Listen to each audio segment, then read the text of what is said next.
코스피가 90포인트를 향해 달려가는 동안 여러분의 계좌는 어떠셨나요? 지수가 올라갔다는 뉴스를 보면서 MTS를 열었더니 빨간불 대신 파란불이 켜져 있던 분들 사실 꽤 많으실 거예요.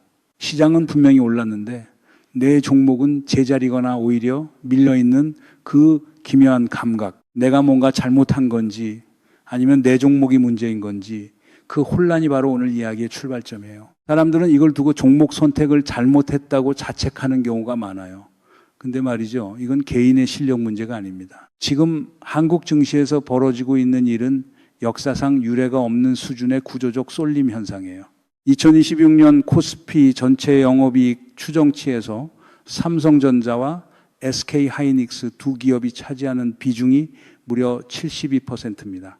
한번 떠올려 보세요. 100명이 모인 회의실에서 두 사람이 70명분의 발언권을 쥐고 있는 셈이에요. 나머지 98명이 아무리 열심히 얘기를 해도 목소리가 구조적으로 묻힐 수밖에 없어요. 여러분이 코스닥에 있거나 다른 업종에 있다면 시장이 올라도 내 계좌만 마이너스인 그 답답함은 여러분 잘못이 아닙니다. 구조가 그렇게 만든 겁니다. 그렇다면 이 쏠림이 왜 생겼고 언제까지 이어질지, 그리고 하반기에는 어디서 기회가 오는지 오늘은 그 세 가지를 차근차근 풀어보겠습니다. 먼저 이 쏠림의 뿌리부터 봐야 해요. 작년 2025년 9월을 기억하시나요? 삼성전자 주가가 5만 원대였습니다.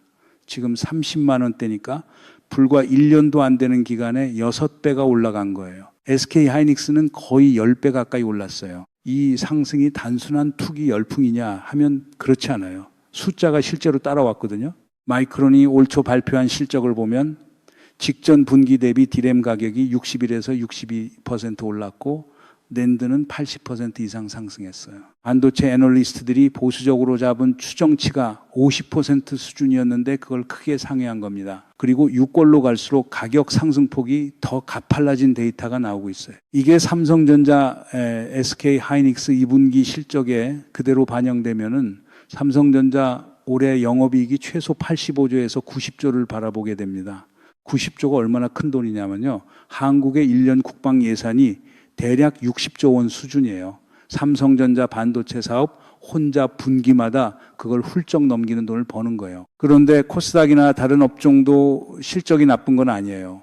영업이익 증가율만 보면 40에서 60% 성장하는 종목들이 즐비합니다. 예전 같으면 그 정도 성장률이면 주가가 크게 올라가야 정상이죠. 근데 한쪽에서 400에서 500%씩 폭발적으로 성장하는 두 기업이 시가총액일 2위를 차지하고 있으니까 자금이 그쪽으로 쏠리는 건 어쩔 수 없는 구조예요. 이걸 인정하고 나서 다음 그림을 봐야 합니다. 자, 여기서부터가 진짜 핵심이에요. 이 쏠림이 단기 유행이 아니라 구조적 변화라는 걸 이해하려면 AI 산업의 진화 방향을 봐야 해요. 처음 AI 학습 단계에서는 GPU가 전부였습니다. 엔비디아 칩을 많이 사면 됐죠. 근데 AI가 에이전트 단계로 진화하면서 완전히 다른 국면이 시작됐어요. AI 에이전트는 수많은 정보를 동시에 붙들고 생각해야 해요. 한 번에 처리해야 할 토큰이 많아질수록 메모리 반도체 없이는 그 AI가 제대로 작동할 수가 없는 구조예요. 이게 무슨 뜻이냐면요, 메모리 반도체는 AI의 기억 공간이에요. 사람이 많은 걸 외울수록 더 복잡한 생각을 할 수 있듯이 AI도 기억을 더 많이, 더 빠르게 처리해야 똑똑해지는 거예요. 그래서 HBM, 고대역 폭메모리가 지금 세상의 주목을 받는 겁니다. 여기에 피지컬 AI라는 변수가 하나 더 추가돼요. 로봇이에요. 현대차그룹 보스턴 다이내믹스, LG전자 로봇 사업, 테슬라 옵티머스, 엔비디아 피지컬 AI 플랫폼, 이것들이 동시에 양산 단계로 넘어가고 있어요. 로봇 한 대에 들어가는 AI 반도체 수요는 기존 데이터 센터의 한 칸에 들어가는 양의 10배 수준이라는 분석이 나와요. 로봇 수백만 대가 깔리기 시작하면 지금도 부족한 메모리 수요가 기하급수적으로 늘어날 수밖에 없는 구조예요. LLM 학습이 이제 1회 초라면 에이전트 AI와 피지컬 AI가 동시에 확장되는 지금은 아직 2회 초 정도입니다. 마이크론 CEO가 이제 시작도 안 했다고 말한 게 빈말이 아닌 이유예요. 그렇잖아요? 지금 여러분 주변에서 AI 에이전트를 일상적으로 쓰는 분이 얼마나 계세요? 그러고 고만 잔자강을 하는 제 검 섞고 그 문서 좀 만드는 수준을 넘어서 AI 에이전트가 일정 잡고 이메일 쓰고 쇼핑까지 대신하는 그 시대가 오면 메모리 수요가 얼마나 더 폭발할지 한번 상상해 보세요. 엔비디아가 최신 AI 반도체 베라루빈을 출시하면서 당초 계획보다 소캠 탑재량을 줄였을 때 시장 일각에서 메모리를 덜 쓰는 거 아니냐는 해석이 나왔어요. 지난주 주가가 잠깐 흔들린 이유였죠. 근데 그 해석이 완전히 거꾸로예요. 이게 무슨 뜻이냐면요. D램 물량이 부족하니까 그래픽카드 꽂았다 뺐다 하듯이 메모리를 나중에 업그레이드 할 수 있는 소캠 방식으로 설계한 거예요. GPU랑 CPU를 팔아야 하는데 메모리 기다리다가 전체 렉 판매가 늦어지면 엔비디아도 곤란하니까요. 수요가 부족한 게 아니라 공급이 못 따라가고 있다는 신호입니다. 며칠 지나니까 시장도 그 해석으로 수렴했죠. 그런데 말이죠. 진짜 무서운 건 지금부터예요. 반도체는 전통적으로 사이클 산업이었습니다. 올라가면 반드시 내려왔어요. HBM이 뜨기 전 SK 하이닉스가 사실상 부도 직전 상황까지 몰린 게 불과 2, 3년 전이에요. 키옥시아, 지금 일본 시총 상위권까지 올라간 그 회사가 제발 인수해달라고 SK 하이닉스에 손을 내밀었을 정도였어요. SK 하이닉스도 본인이 힘드니까 인수를 못했고요. 그랬던 회사들이 지금 세계 1, 2를 다투고 있어요. 이번에는 게임의 룰이 바뀌었습니다.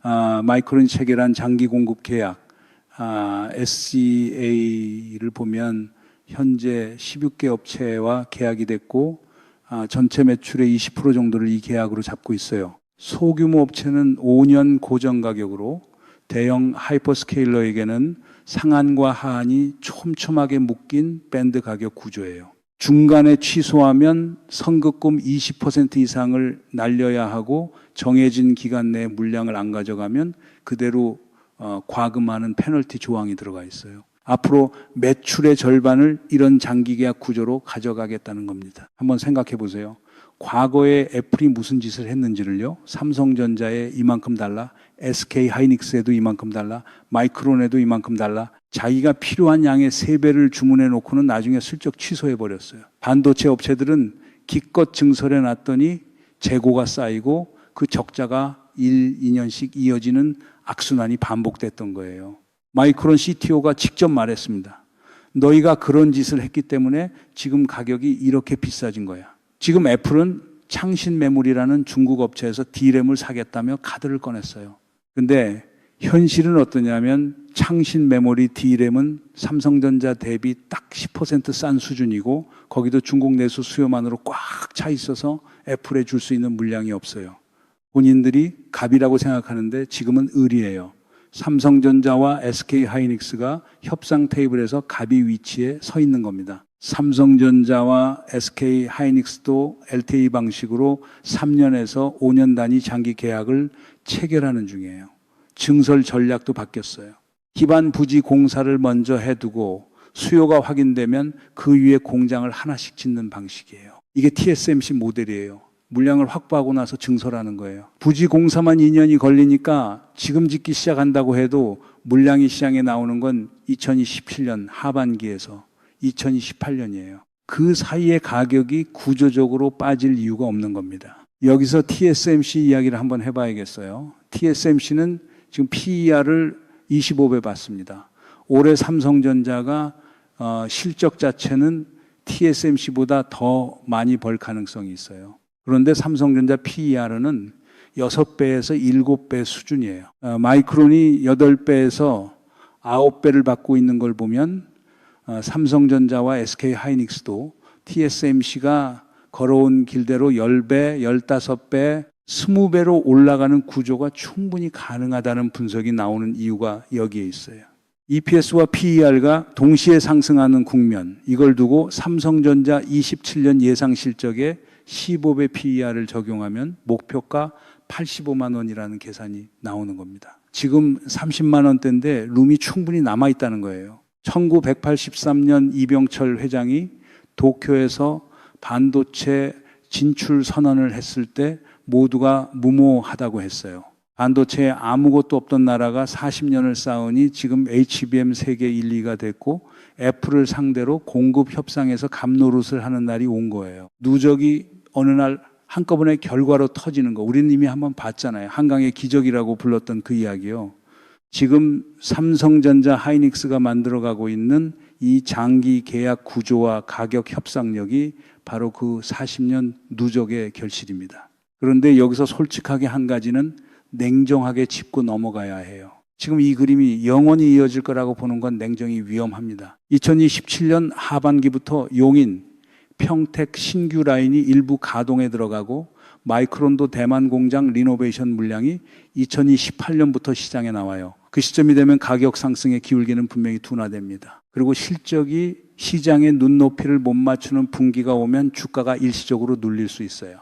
85조, 90조도 어마어마한 실적인데 눈높이가 너무 높아지면 기대치에 조금만 못 미쳐도 시장이 실망하는 구조가 반복될 수 있거든요. 실제로 어떤 분기에 기대치를 못 맞추면 주가가 빠지고 다음 분기에 다시 상향되면 또 올라가는 사이클이 반복될 가능성이 있어요. 영업이익 성장률 자체가 꺾이는 신호가 나온다면 그건 다른 대응이 필요합니다. 분기마다 D램 가격 동향과 출하량 데이터를 눈여겨보셔야 하는 이유가 바로 여기에 있어요. 그리고 한 가지 더요. 시장 규모 자체가 커졌다는 점도 이해하셔야 해요.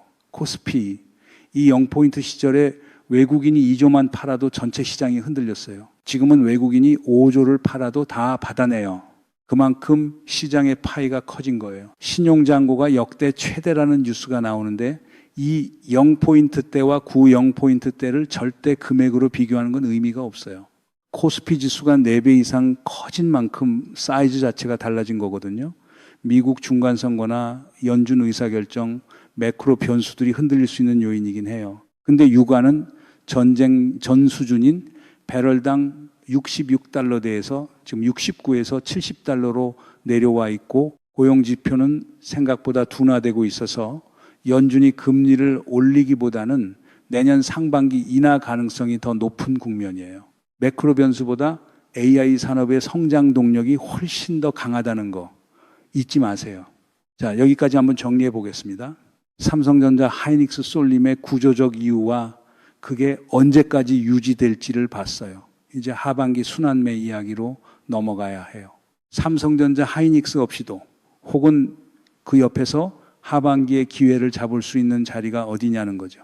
삼성전자 하이닉스의 실적 상승 기울기가 3분기부터 완만해지면 이야기가 달라지기 시작해요. 분기에 1에서 2% 움직이기 시작하면 더 큰 수익률을 찾아 자금이 움직이거든요. 기관과 외국인이 포트를 리밸런싱하면서 많이 빠진 좋은 섹터를 찾기 시작합니다. 그게 바로 순환매예요. 한 가지 더 짚어야 할 게 있어요.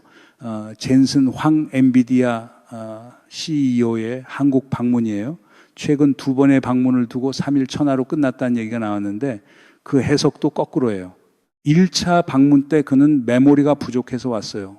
삼성전자, LG에 GPU 공급하겠다는 포장을 했지만 실제로는 D램 더 달라고 온 거예요.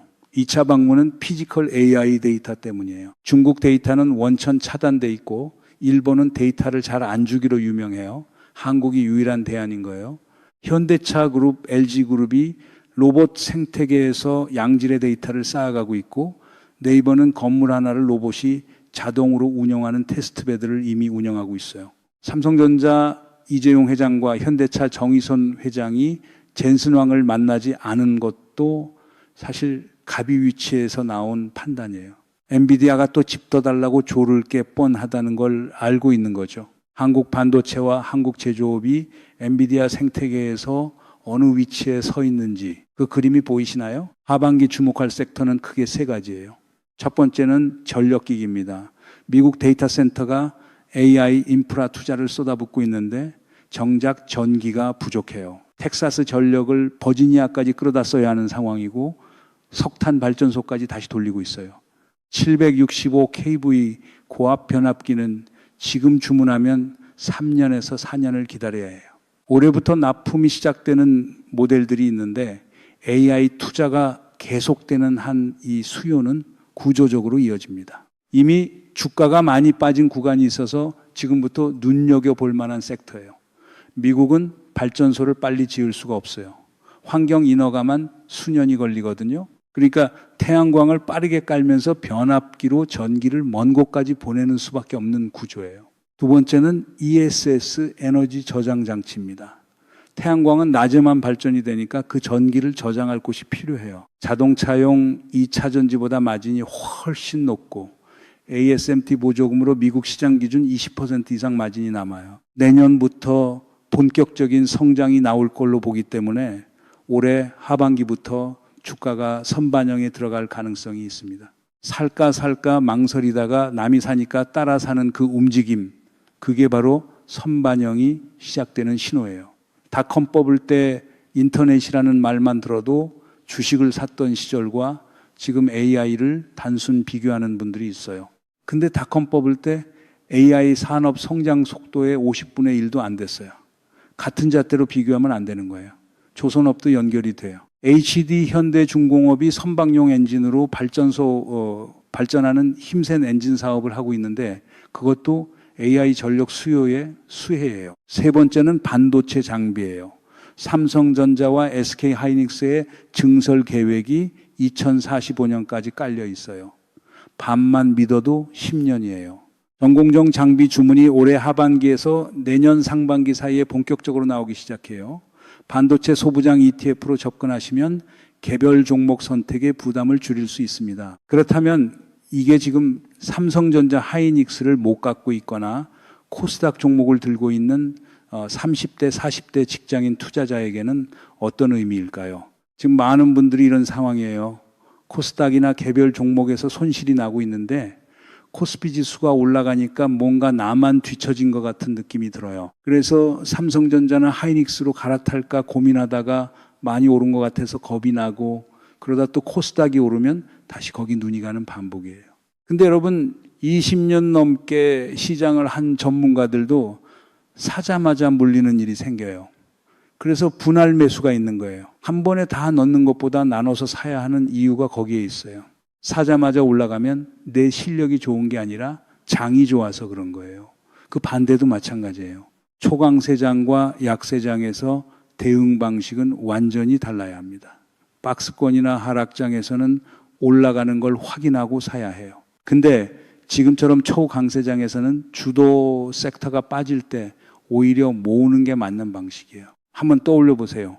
백화점에서 내가 사고 싶었던 물건이 20% 세일 들어가면 빨리 가서 사잖아요. 근데 주식이 20% 빠지면 오히려 팔고 싶어지는 그 심리, 그걸 거꾸로 해야 돈이 됩니다. 37만 원일 때 사고 싶었는데 32만 원 되면 왜 사기시려고요? 그게 사람 마음이에요. 근데 주식은 그 마음 반대로 해야 합니다. 그렇잖아요?